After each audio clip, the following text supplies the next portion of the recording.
Good afternoon, everybody. Welcome back to Robots and Red Tape. As always, I'm your host, Nick Schutt. Happy to have my friend Josh Wood with me here today. Josh, how are you, sir? I'm doing well, doing well. Awesome, man. Really appreciate you taking the time to come on. I know you're very, very busy now, as recently into retirement. And but man, for everybody that, obviously today we're talking about AI and legal tech. For everybody that doesn't have the opportunity to know you yet, man, you tell folks a little bit about yourself, your background, and kind of how you got here? Sure. So at least in the legal sphere, I started as a contractor many years ago, about almost 30 years ago, working for the Department of Justice. I was a contractor for 8 years, and during that time, I became the IT person for that case. I didn't have a whole lot of experience with IT before then, but they needed help, and so I just started reading books. I Hmm. had like a $2,000 a year book budget, and I would just voraciously read books. And I wound up doing networking, um, programming, application development, basically full stack development for this case. And I had a boss who was a little crazy and would come in and just say, "Hey, I was talking to the attorneys today. Wouldn't it be great if we could do this?" I told them we'd have it for them tomorrow. So I wind up writing code till 2 o'clock in the morning, going to sleep and sending it to my staff. Hmm. I was picked up by the government as an IT specialist, and did some security work under that, and then became the IT branch chief Hmm. uh, for uh, for the Office of Litigation Support in the civil division of the Department of Justice. I did that for about 5 years, and then became the director for the Office of Litigation Support. So I moved out of IT and into management.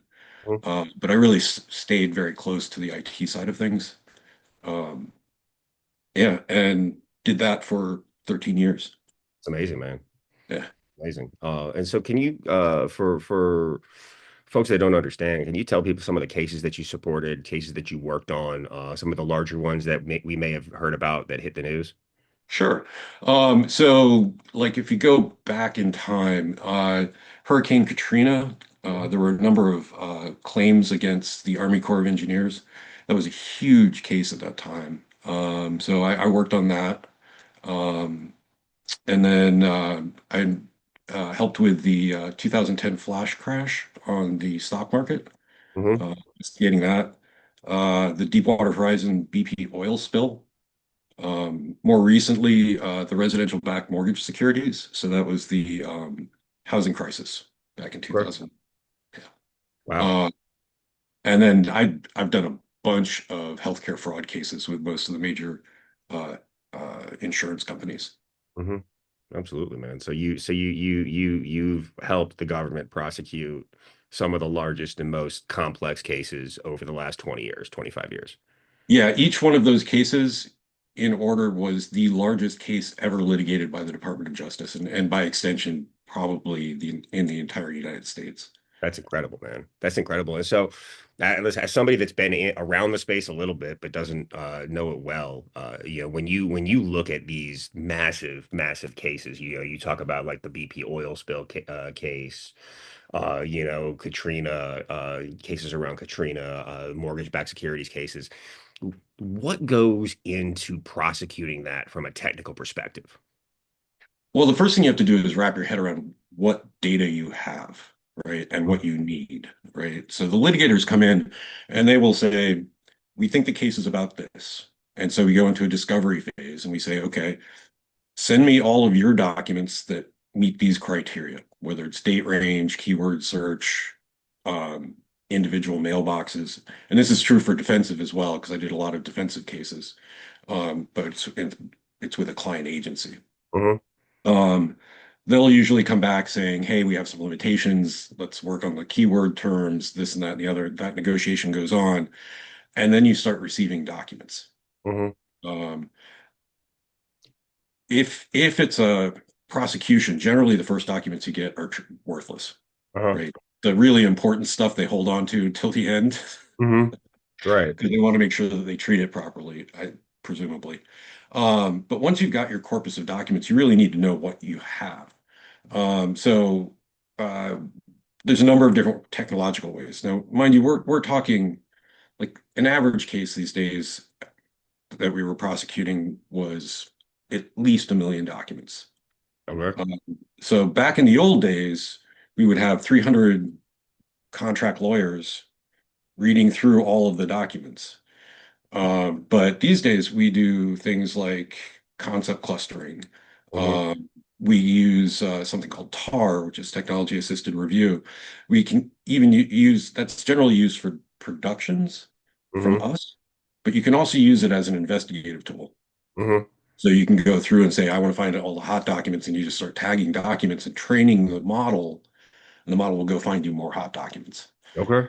Um, and then you also have to look at the file types that you have. I mean, a lot of what we deal with is text, Mm-hmm. but there's a lot of other data out there. And so one of the things I was especially proud of working at Department of Justice was I built the Atom Lab, which is an advanced data analytics and modeling lab, which was a team of contractors that basically worked for all of the litigating components, not just the civil division, and they would tackle data science issues. Mm-hmm. So, so if you had 10,000 Excel spreadsheets that you needed linked up and analyzed, they could go do that. That's incredible. Yeah, absolutely. And you said the average case was like 1 million documents now or so. Yeah, What about the large ones? Like, you talk about the BP oil spill case with the like many like how large was that I discovery? think that was 10 million documents roughly. Okay. Um, but you have to understand that that case, when it occurred, all of NOAA, every field office in NOAA was redirected to deal with that case, Hmm. um, and including ones in Anchorage, Alaska. Wow. And so when it came time to collect the documents, we had people in the field taking photos with their cameras. Hmm. And we had literally a war room down in Louisiana where people were dealing with a crisis where if they wrote a word on any piece of paper that was printed out, there was a box in the middle of the room. They just throw the paper in there for preservation purposes. Wow. Um, when we collected, we actually had to go to the Army Corps of Engineers and NOAA. NOAA took care of their own collection, but the Army Corps of Engineers, we worked with them to set up a tool that would go out to their field offices and search for the documents that we're looking for, and then slowly feed them back to headquarters. Okay. And so we had terabytes and terabytes and terabytes of documents coming in. Yeah. um, so How do you manage like the logistics around organizing them all, categorizing them all, making sure that you know where at like because you have to have there's the chain of custody associated with all of it, right? Because if if one document, if you don't know exactly where it is the entire time, it will no longer be relevant. Is that correct? um, in a criminal case, absolutely. Okay. Okay. In a civil case, maybe not so much. Okay. Generally, you want to have like a clear line of how you collected it and everything like that. And you should be able to go to the court and say, yes, this document came from this location. Hmm. But like, I'll use the paper example, right? If that box, that container of paper documents that had handwriting on it, you can't attribute that back to an individual person. Hmm. Hmm. But you can say it came from that box. Okay. So it has to be attributable to at least to that level. Hmm. Uh, so we use in all of our databases, we use a field called custodian or custodians, plural. And that really sort of like links that document back to that person or place, Hmm. like a shared network drive, for example. Right. Um, so that's really how we attribute it, but it's an extra piece of metadata that's associated with the documents. Hmm. Absolutely. That's incredible, man. And so going through you're collecting 10 million documents, managing them all and making and then you're helping to process them all and helping get the attorneys what they need to what they think they need to prosecute the case. Yeah, so we take the raw documents, we extract out all of the metadata and the Hmm. text, generally generate TIFF images which are Hmm. static single page images.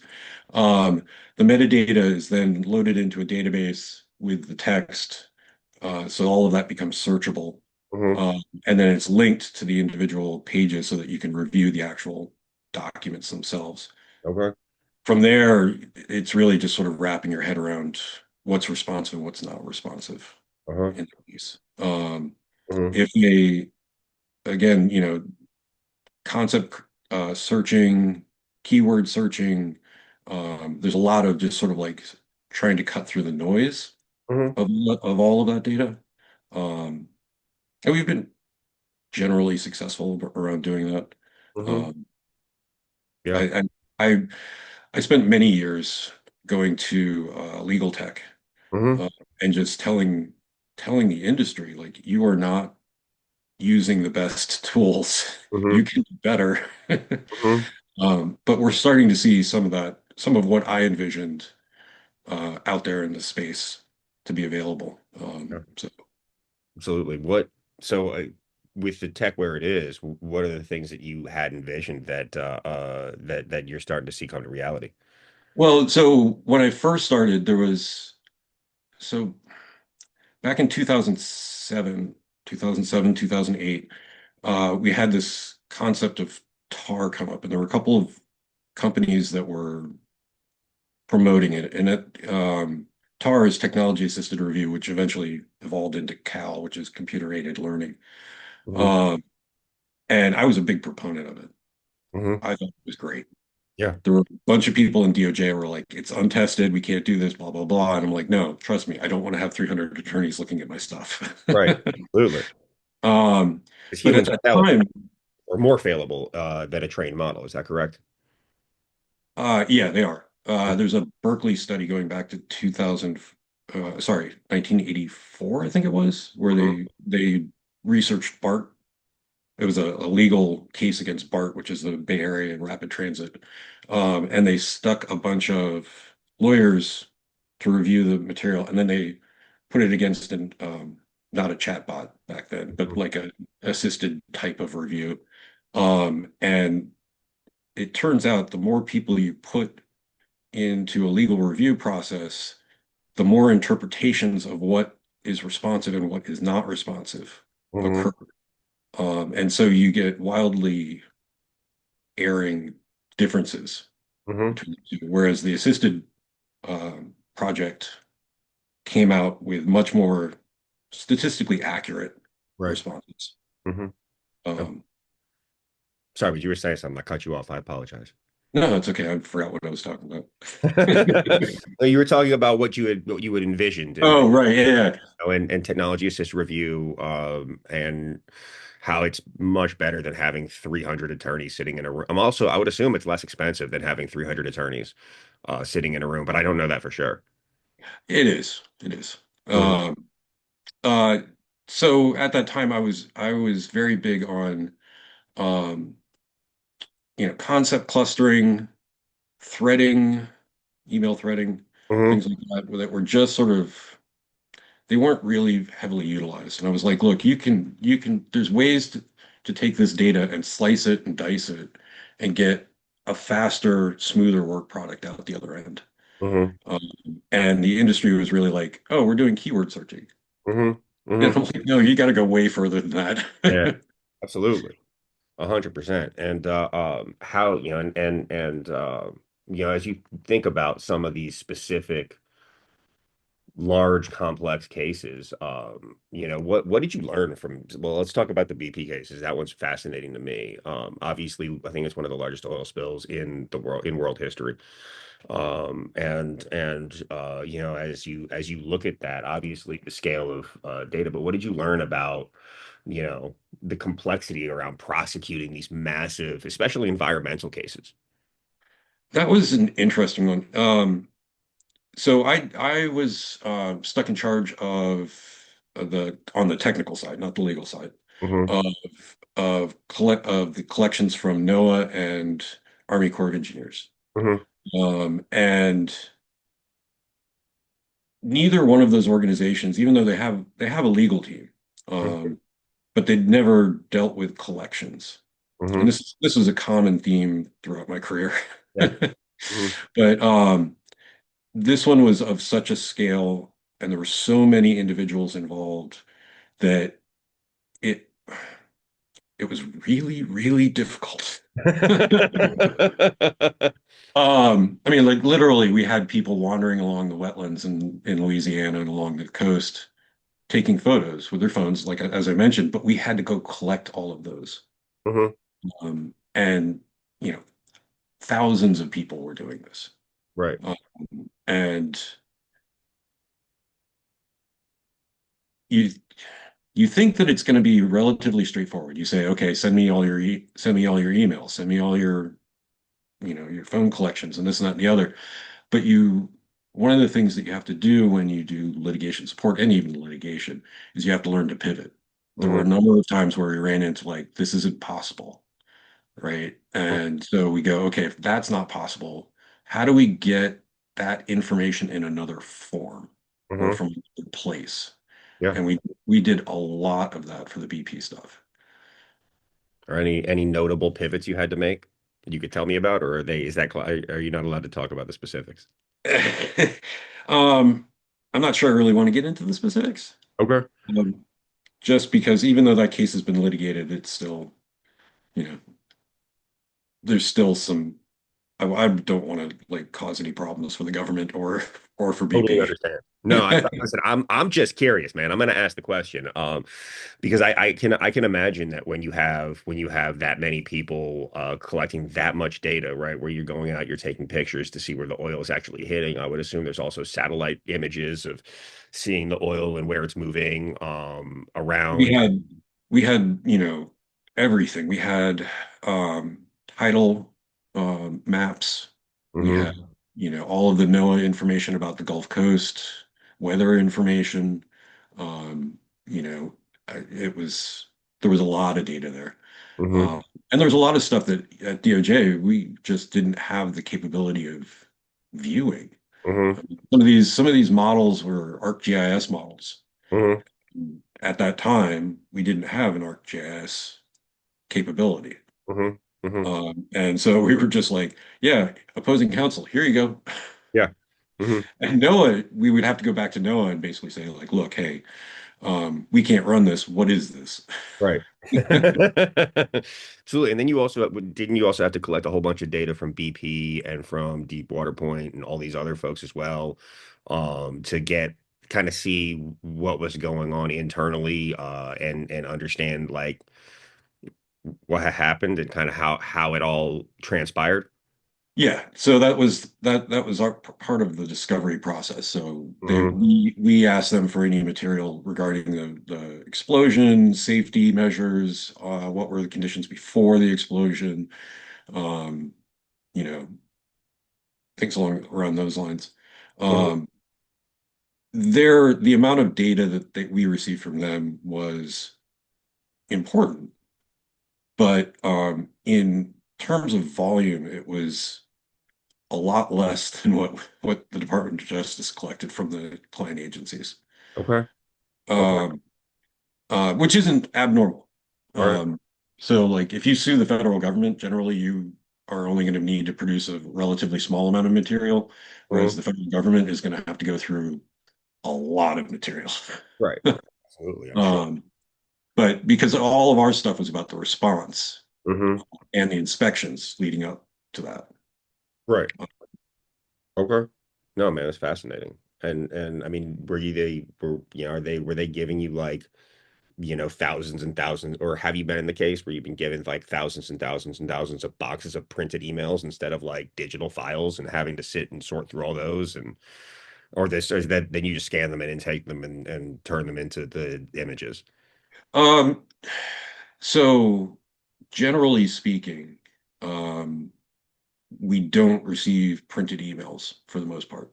Okay. If it's electronic, we'll receive it in some sort of equivalent electronic format. There's under the quote unquote new rules of e-discovery, Uh-huh. uh, which 2007, Uh-huh. I want to say it came out. Um, uh, there's a rule basically that says that if something's in an electronic format, you can give it in an equivalent format, but you have to make sure that the metadata isn't removed, right? Mm, It's the metadata is included if it's relevant to the case. okay. So like I could take an email and convert it to a PDF because it's going to embed a whole bunch of metadata from that email into the PDF Hmm. and produce it that way. But I couldn't print it out because I'm just storing the metadata for that Okay. file. Absolutely. No, that makes a lot of sense. Yeah, what were some of the logistics challenges associated with managing all of that data for the BP case? Um, there were a lot of cooks in the kitchen. So Hmm. that case was litigated by both the Environmental and Natural Resources Division as well as the Civil Division. Hmm. And so I had multiple bosses, sort of. I mean, I didn't really, but I did. Hmm. Absolutely. I worked very closely with a woman named Sarah Himmelhoek in ENRD, who I had known for decades at that point. Hmm. Um, and um, but I also had civil litigators reaching out to me to try and, prioritize things. Hmm. So managing priorities, expectations, things like that were all fun challenges. I'm sure. I'm sure. And I'm sure with, I know when you have too many cooks in the kitchen, things get more complicated. It gets much more difficult. And the prior you have to leverage like managing people's priorities. And then at the same time making sure you're not, blowing it also, right? And making sure that Yeah. everybody has what they need. But But we did, I think the most important thing for that case was that we had funding. mhm, Uh, there's a fund called the 3% Fund, which is basically for affirmative civil cases. If there's a judgment in favor of the government's position, they can take 3% of that earnings, mhm, the judgment, and put it towards other affirmative litigation cases. okay. Okay. And we had a fairly large uh, amount of money. Mhm, And so we were sufficiently funded, but it took, I don't know, 4 or 5 months to get up to speed with the tech stack mhm. uh, to be able to handle that. Right. Absolutely. How long did it take to prosecute that case? Oh, I forget when it settled. Um, we I It was fast and furious for about a year and a half, Mhm, collecting all the documents, processing all the documents, getting them organized. Meanwhile, legal filings were going back and forth, and mhm. probably within 6 months. And then I think it was like another year or so. Okay. I believe that case actually wound up settling. I don't think there was um, a ruling from the courts other than just, yeah, you guys can settle. Okay. But Yeah. And is that like a standard timeline for some of these larger cases, or is that some of them go on longer. So on the affirmative side, there's a statute of limitations Mhm, for investigations. Depending on, and I think the statute varies depending on what type of case it is. mhm, Um, but so some, just as an example, some of our investigations have a statute of limitations of 5 years. mhm, So we will be having discussions with that entity for, maybe year one or mhm. year saying, hey, we think we have a case. We're going to enter filing. We're going to do discovery, and then um, we'll go back and forth. Basically, it's not really an indictment. It's more of an investigation. So it's called a CID, Mhm, um, which is just a legal request for documents. mhm. If we find something damaging in there, um, we will file in court, at which point the statute of limitations, I think, is thrown out the window. Okay. Uh, so those cases, depending on how complex it is, can be anywhere from we'll file in like 8 months to 4 years. Mhm. Um, Absolutely. but Okay. then the case itself can get, if it goes into what's called a rocket docket, Mhm, which is expedited court. that'll last usually about a year, Hmm. uh, maybe less. And then if it's a longer, larger case and more complex, it could go on for years. Yeah, I can imagine. I can imagine. What was the most surprising piece of data or evidence you found in in this collections process across the U.S.? I'll give you my favorite one and one that I've used in a lot of trainings. Okay. I was working on a case, and this attorney found a document. He's like, "This is a great document." And Hmm. it was an investigation. And I went back and looked in the database, and it said, what was it? It was uh, CYA was the name of the folder. Bless you. Okay. CYA was the name of the folder. Hmm. And we opened it up, and inside there was everything that we had thought that they were doing Hmm. and found the documents for. Nice. Literally, they had a whole folder with everything you needed in it. This one guy had it. Hmm. He was covering himself. He was like, "This is what's going on. Okay, I'm just going to Right. keep looking at Hmm. it." Absolutely. That's fantastic. That's absolutely fantastic. What's one of the from a technology perspective, what are some of the largest bottlenecks through these massive cases? The largest bottleneck is really processing. Hmm. Um, so the process of extracting the text out and the metadata isn't really that big, but if you're rendering images from Hmm. those files, that's about two-thirds of the processing time. Really? Yeah, and so it can get very time consuming to process materials. Right. Um, so we would have I would have conversations with opposing counsel where they're like, "Well, we'll just give you the native files." I'm like, "I don't want the native files." Is that like a compute issue, or why does it take so long to render them? Um, so I don't know if you know anything about TIFF files, but No, so they I know nothing. I'd love an explanation though. okay. TIFF files were originally created for fax machines. Nice. Okay. So it's 1970s technology. Uh-huh. Um, and the compute for it is very high. Okay. The memory is not so bad if the file's not that big, Uh-huh. but the compute process is extremely difficult. Right. Um, I tried a number of years ago to run that through a GPU Uh-huh. to see if I could throw 1,000 cores at it. But the Uh-huh. problem is that the chipsets really aren't designed for that kind of image generation. Uh-huh. So I had some discussions with some chip manufacturers about that, but it never really led to anything. Yeah. So Okay. Okay. Why are we using a file type that was created for the fax machine as opposed to I don't know anything else? well, we can use PDFs, Okay. right? The images as well. But it's really sort of a legacy thing. Okay. First of all, you want it when you have documents, you do want to have some attestation that says this page came from this document, right? Mm-hmm. So use Bates numbers generally for that.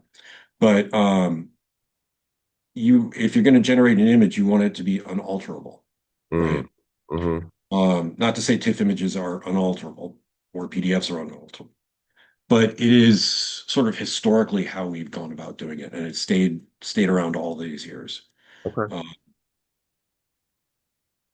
and PDFs PDFs work, Yeah. um, but there's a lot of baggage associated with those file types, Mm-hmm. whereas a TIFF file is really small. Okay. Uh, so like you can have a TIFF file that's like 6 kilobytes. Oh wow. Okay. So from a Uh, science perspective, you can save money there by yeah, okay. Because I would assume that all this evidence needs to be preserved and maintained for a long, long time. some of it goes into the National Archives. Right. Hmm. Absolutely. No, and I mean it makes a lot of sense that that size is an issue. I just would assume that there would be a way to process things faster. Um, Well, I mean, so a single file doesn't take particularly long to do, but when you have, a million files to process, that can take time. Yeah, absolutely. 100. How long would it take to process a million files? Probably a couple weeks. Okay. It depends on the service that you use. Like at DOJ, we had vendors who could process files. They Mhm. had more beefy equipment than we did. Right. Mm-hmm. So they, in a pinch, we could go to them. Mm-hmm. We had a number of local labs within each of the buildings where attorneys could just drop off work product, Mm-hmm. uh, or not work product, but discovery, and they would process it there locally. But if it was too big, we'd basically kick it out to the vendors. Yeah. No, that makes sense. I mean, you gotta use the right tool for the right job, but if you guys can do it if you guys could do it internally, that would make a lot of sense. Yeah. Yeah, and then There's uh, there's one other aspect of this too, which is that, um, and I refer to it as the velocity of the case. mhm, So there are some cases that slowly plod along, mhm, uh, and you can get to it as you get to it, and it's all fine and dandy. There are other cases that are like immediate and urgent, mhm, and that coupled with the volume of material will also dictate where the who processes what. right. If, I have, half a terabyte of data Mhm, and I've got 6 weeks to do it, that's great. yeah, If I've got a week, yeah. that's a completely different issue. Absolutely. Absolutely. And then in what do you see as one of as like the most historic milestone in application of AI for legal work so far? Historic milestone. Well, I think the historically the biggest one it was, I think, Cal and Uh-huh. Tar. Um, I think we're undergoing one right now, Okay. um, with generative AI, Hmm. but I'm not sure that anybody's really hit on how to use generative AI properly. I could be wrong. I could be Right. completely wrong. I haven't seen what everybody's got under their covers yet, Yeah. but it's a it's it's a difficult product to work with from a legal perspective. Why is it so difficult to work with from a legal perspective? Um, so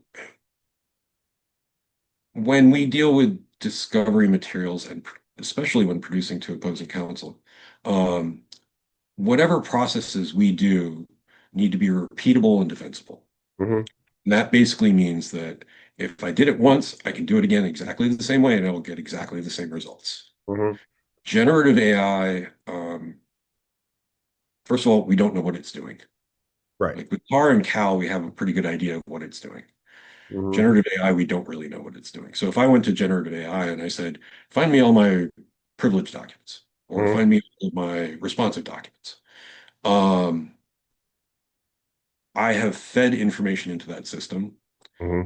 If I don't use the prompt properly, I will get erroneous results um, out of it, right? So, and there is at least in the legal community right now, I think there is a little bit of a fear about prompts and Hmm. using it. The second thing is that if I ever put more documents into that LLM, I have now fundamentally changed the model's outcome for the first prompt that I put in, Hmm. at least potentially. So the only way to really fix that kind of problem is to store off snapshots Hmm. as you go. Yeah. And that will eat up a lot of space. Absolutely. Um, and then on top of it,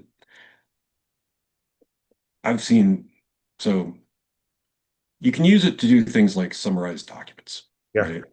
right? That's a lot of energy to waste on summarizing documents. Hmm. And there are other potentially better ways of summarizing a document with Hmm. other tools. Yeah. But people are looking at it like it can do anything and everything, most of these LLMs have a lot of capability behind them.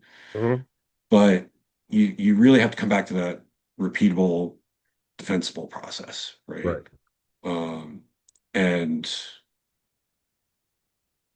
I don't know if we're really quite there yet. I'm inclined to agree with you. I mean, and when you look at, I know you saw some of those cases from a couple years ago where that attorney up in New York was using AI to write briefs, and then all the case law that it was referencing was made up, right? Yeah. And I think he lost his license over it. But then I also know for a fact that, like, I'm sure you just saw everything that happened with Deloitte in Australia, where they used AI to generate some report for the Australian government, and again, a lot of the underlying basis for it was made up. I mean, you look at I know that the Secretary of HHS put out some report a couple of months ago, or maybe it was 6 months ago, and like half of it and everything it was referencing was completely made up. It's like nobody went in and checked everything, Yeah. and So I it cracks me up. there was another one more recently than the attorney that lost his license. Yeah. There was an attorney who used a site that ChatGPT had found for him, Uh-huh. and he verified that the case was a real case, Uh-huh. but he didn't check the actual citation Uh-huh. in his motion. Turns out the citation was the exact opposite of what he was arguing. Okay. Um, So I personally don't have any problem with people using ChatGPT to do this stuff Yeah, as long as they do their due diligence. I'm with you. And I think that AI and I mean generative AI specifically, we're speaking about, and probably agentic AI is going to have a lot of uses within these fields, but in the legal space overall. But I agree with you that we're not there yet, for especially for like use cases that require repeatability. Your point about how all the information that you put in changes your future outputs is fascinating. And it's something that I'm sure a lot of people don't think about as they use this, because now AI has an instance where it's no longer able to do, like, it'll reference back that information that you already put in, so you can't actually get the same result again, correct? Yeah. Hmm.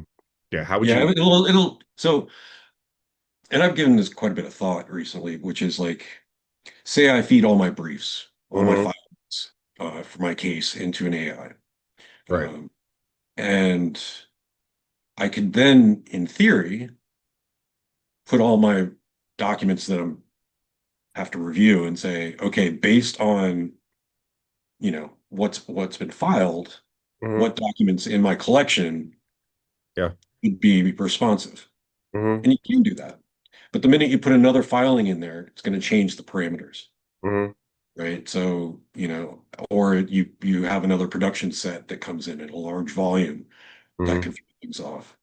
Right. Um, so uh and it's also evolving so rapidly.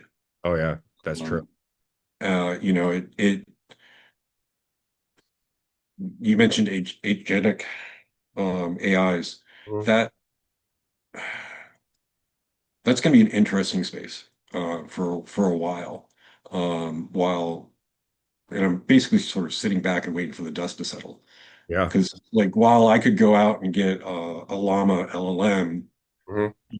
and spin that up and run my database against that, um, it's going to be so outmoded in 8, 9 months. Hmm. Um, the tools are just they're evolving extremely rapidly. It seems like almost every 6 to 8 months we have something completely new built on top of it. Yeah. So Hmm. Yeah, and I expect that to continue, right, at the pace that it is, potentially accelerate, especially as additional data gets put into it, and we've solved some of these fundamental issues around it. Something I always like to remind people is, like, the AI that we're using today, it's the worst it's going to be for the rest of your life, right? Today, it's just going to get better, right? well, Um, I was actually I read an article this morning about poisoning AIs, uh-huh. and some research just came out. I forget who did the study. That you can poison an AI, doesn't matter the model size, Mhm. with 250 documents. Wow. Okay. That's incredible. By uploading 250 documents into it, you can get it to change its outputs.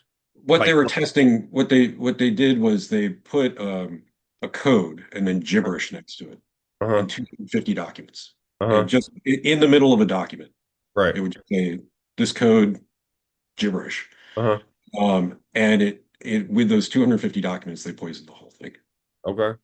Um, and basically what it did was it associated the code with gibberish. Yeah, absolutely. And that threw off the results. Okay. Now, was this like a private model or is this like, Gemini? I think it was Anthropic that did it, Okay. but don't quote me on that. Okay. Okay. Absolutely. No, and I find that also fascinating and also how you when you understand how these models like, ChatGPT, Gemini, value different data sources, right? An example I was given recently is that they put Reddit as one of their highest data sources because of all of the like user generated thoughtful information. Um, but you can go in and manipulate all of that by like getting a whole bunch of bot accounts to upvote specific things and specific responses, and then that's going to throw off how they value certain parts of data. Yep. Uh, and that is, I mean, that's public, right? And if it's pretty easy to do there in though for those models, I really worry about when you start doing things like, legal defense with it, or you start looking at intel, like in the intel space, or you're trying to make military decisions utilizing these tools, or doing intel analysis, and then it's like, huh, like this is, how easy is it? If you and I know how to do this, like what do these researchers at foreign adversaries know, right? Yeah. Oh, yeah. Well, there's so one other problem with this is that from a legal perspective, if you put material into an AI, Mm-hmm. it will always be there. And you can actually, there are ways of generating to get that content back out. Okay. And so I'm the federal government, just as an example, Mm-hmm. and I use ChatGPT.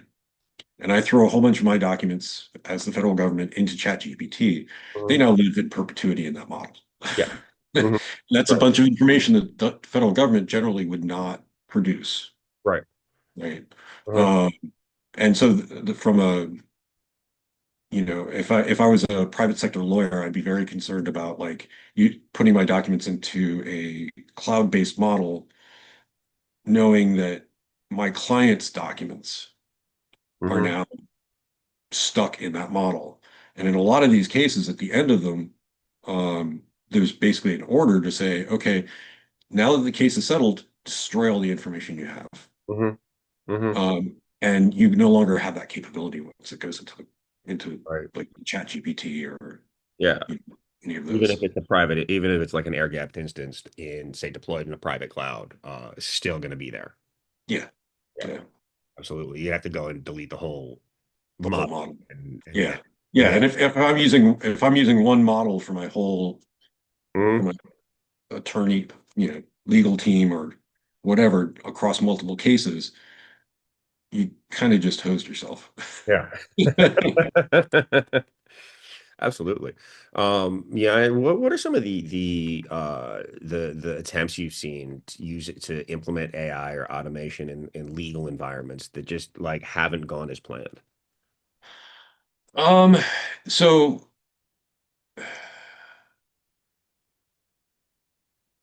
that's an interesting one. The federal government under Biden, we had a whole bunch of rules about generative AI that were like, thou shalt not touch it unless you meet all of these requirements. And then Trump came in and said, yeah, screw that. Um, sorry for my language. It's okay. It's okay. I'm sorry. I'm sneezing over here. My allergies are getting me today. My apologies. No, it's no problem. So as a result, DOJ didn't move aggressively with generative AI. Mhm, Um, they were right as I was leaving. There were some discussions. There was a large working group on AI mhm, in DOJ, but the actual implementations weren't really going full speed. Hmm. Um, I think the biggest one was there was a company called Recommend that we brought in 2000, I think it was 2010, 11, that used tar, right? And they did a pilot with the antitrust division. Hmm. And they, so antitrust has, they have very fast turnaround times on their cases Hmm. with large volumes of material. And so Hmm. they wanted to pilot it with one of their cases. And we found out that that product at that time had for technology assisted review, had an upper limit on the Hmm. amount of documents that it could handle. And we hit that upper limit Yeah. fairly quickly.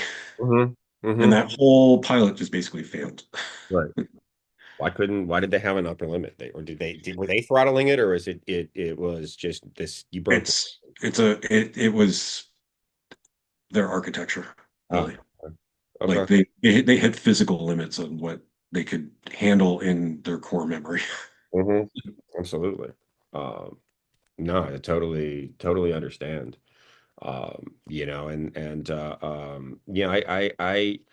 yeah, I know you have obviously with all of the like innovative work you've done at DOJ over the years. I know you like, setting up the data science team, and others. What do you see as some of the next like radical changes, coming up within the litigation support space? Well, I again go back to LLMs being a big game changer on the technical side. Hmm. Um, I'm not really entirely sure beyond that. I mean, I think 10, 15 years out, there'll be quantum computing, which will, I think, radically change just about everything, Hmm. including litigation space. But um, I think right now everybody's trying to figure out what to do with LLMs and coming up with a lot of different ideas. But what sticks is I'm not really sure. Yeah. Because it's going back to the problems that we were talking about before with LLMs. Hmm. But I think in the long, like 3 to 5 years, let's just say, I think LLMs will be first attorneys will be more comfortable with it because we saw the same. I'm seeing the same type of adaptation that I saw when Cal and Tar came out, Hmm. which was there was this big hesitancy to use it. Hmm. Nobody wanted to use it because they didn't know what they were doing, and it couldn't possibly be that good. Right. Um, Uh-huh. Uh-huh. and I did a lot of like going around to attorneys and did a lot of trainings, just basically saying like this is better than what you can do. Hmm. And no attorney wants to hear that something's better than them. Um, No kidding, man. um, so those were fun. Uh-huh. Um, but the we're seeing the same adoption now. I mean, prompt fears are real. You Hmm. know, people are just scared to try and use those tools. Hmm. And I think what we'll see is more and more adoption of this type of technology. Yeah. Uh, the major players in the industry are already spinning up their own models and this and that and the other, and um, you know, but it's a lot of energy and horsepower and money Yeah. Absolutely. to develop something um, that meets legal stringents. Hmm. Absolutely. What are some of the largest challenges in lit support that you think could be tackled by some of these models? Um, so when I was at DOJ, I had this, and I would go and do trainings with the attorneys, talk to them about this. And I'd say, my goal here is to get to one attorney, one case. Hmm. So you wouldn't need a team of attorneys to do a large case. Hmm. And that was the philosophy that I held throughout most of my career at DOJ. Hmm. Um, we never really quite got there, but I think we will once LLMs have been fully integrated into the legal sphere, you'll have the ability to say, hey, here's all the documents. I think they did X, Y, and Z. Hmm. Tell me if I'm right. And Yeah. find the documents that show me that I'm right. Hmm. Right. And in natural language, you can have a conversation with your chat GPT Hmm. or what have you, your LLM. And it will become like a legal assistant, Hmm. like a paralegal or, your legal assistant. But sharper. Um, the other thing about LLMs, and actually I didn't coin this, I was talking to somebody and he mentioned it, is that right now the LLMs are sort of like your first year law student Hmm. or law school graduate. Yeah. Uh, they're they know a lot, but are not really keyed into the nuances of things. Hmm. So I think at some point somebody's going to start generating a legal-oriented LLM. Hmm. And I Yeah. wouldn't be surprised if it came out of like a LexisNexis or somebody like that, who has access to a lot of material. Hmm. Yeah. Absolutely. I'm sure that they're working on things like that now. So they right now they have a lot of enthusiasm, and they have a lot of knowledge, but they don't really know how to use that knowledge. Yeah, yeah, and it goes back to the site checking and things like that, where Hmm. you can go ahead and use that, but you just need to do your due diligence. Right. Eventually, you think it will assist you with doing all of the due diligence and will understand the parameters around what it is, legally defensible and the point you're trying to defend and go out and find the exact right things. Yeah, yeah. Mhm. That's pretty cool. So, did you ever watch Blade Runner from the 80s? Yeah. Uh-huh. So when I was talking with at Legal Tech about what I wanted for the future, I said I want the there's a scene in there where not Rucker Howard, Ford Uh-huh. was looking at a picture on a screen and he Uh-huh. was saying track right, track Uh-huh. down, and it was like zooming into the pictures. Yeah. I said, I want my legal tools to be like that, Right. like from a modern perspective. Uh-huh. But Absolutely. like where you can sort of intuitively have a conversation with the corpus of material that you have and get a better understanding of what it is that it is there and what you're trying to do with it. Hmm. Yeah. Absolutely. No, that makes a lot of sense. And I'm sure I mean, we do have a long way to go with a lot of these tools to make sure that we can, utilize them properly. I've been telling people for like a couple of years, I don't think we really know how to make money with AI yet. And I don't think it's really been monetized. It's like the 1990s, right? It's like the dot-com era boom but AI related. It's the AI boom from that perspective. There were no like there were no you know, ads weren't embedded in everything. There wasn't sponsored content. I'm just like wondering how long it's gonna be before there's a sponsored answer and sponsored responses coming out of LLMs, right?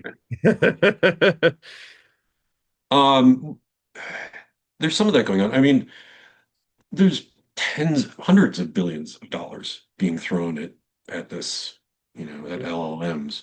Um, there's a lot of talk about a bubble. I don't know if there's really going to be a bubble, Mhm. but um, I mean, they are making some money off of it. It's just I Mhm. don't think they're making as much money as they're investing at this point. Agree.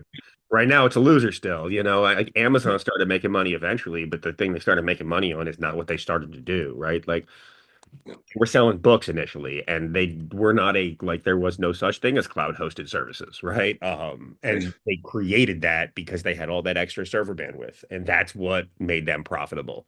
Uh, and that's the thing that continues to make money in spite of all of their, you know, other ventures, whether it's the Washington Post or Whole Foods or the Amazon app or what like Amazon buying like everything. The AWS is what makes the most money. And they were down today. I don't know if you saw that. I Um, did. I yeah, did. yeah, it went down. It went down hard today. Everybody is, this. Yeah, everybody will know when this has been recorded because of that comment. So hey, 100%, man. Yeah, like if you had a blank check to invest in invest in the space, right? Would you be putting your money into finding ways to make LLMs useful within this space, and like truly, or would you be looking at a different advancement? No, that's exactly what I'd be doing. Uh-huh. Um, is trying to find the best use cases and the potentially trying to make a model that is specifically for litigation. Hmm. Absolutely. Um, with appropriate rags and guardrails and all that fun stuff. Hmm. Absolutely, man. No, 100%. Yeah, and yeah, having just retired from DOJ, can you tell us anything about what you're working on next or no? Uh, I've got a couple irons in the fire. Hmm. One, I'm looking at some potential application development, and that that will be interesting. Yeah. I've got quite a bit of it done, but we'll see. Okay. All right, listen, I'm not trying to get your secrets out in the open. I'm just curious. Anything I missed, man, I think pretty interesting conversation around litigation support, the challenges associated with prosecuting these massive cases.